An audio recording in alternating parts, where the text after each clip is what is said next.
Well, thank you very much for that introduction, David. That gives me a good platform to talk about what I define as a healthy farm, which is going to very much look at the farm level, and I'm going to look at the above ground part, and then Jenny's going to follow me and look at the below ground bit.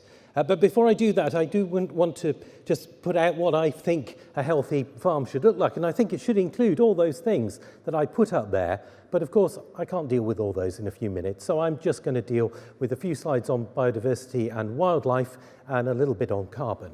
But before I start that, I would just make an appeal that we look more closely at soil. I think soil is in danger of being neglected in this. It's a complex subject. It's difficult to nail down. If we're going to produce public money for public goods, how are we going to measure this? We must not let that get in the way of what we're trying to do. You know, this Norfolk course rotation worked for a reason. It balanced rotations which were exploitative, with those which restored the health of the soil. And we need to look at that carefully.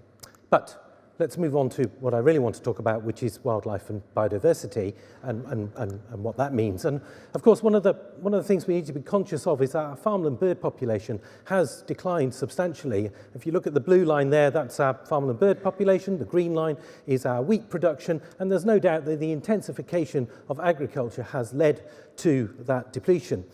On my farm, we've tried to reconcile that conundrum.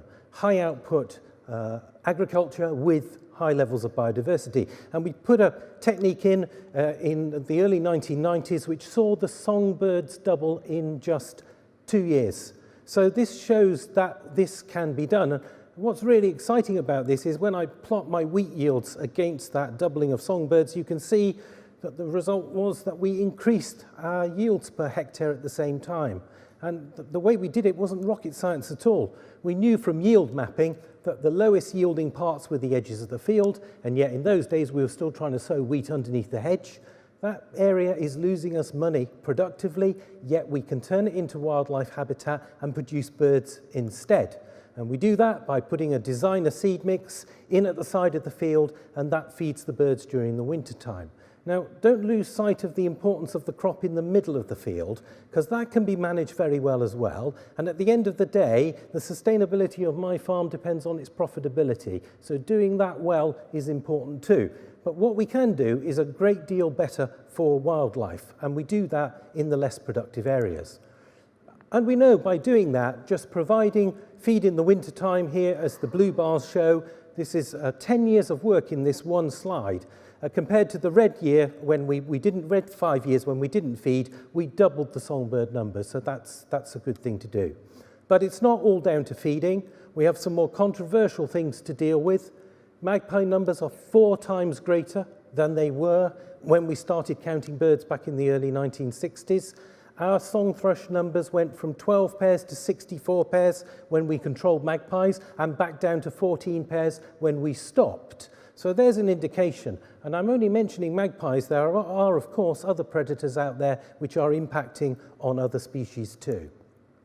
So there's results of 20 years of work. Feeding and predator control doubled songbirds. Taking predator control out, cut 30%. Taking feeding out, another 30%. And then when we restored the management system, the songbirds went back up again. So, ladies and gentlemen, we know what to do. What we need is government to produce the policies and the incentives which drive farmers to follow that model and to do that, and we can turn that into a national result.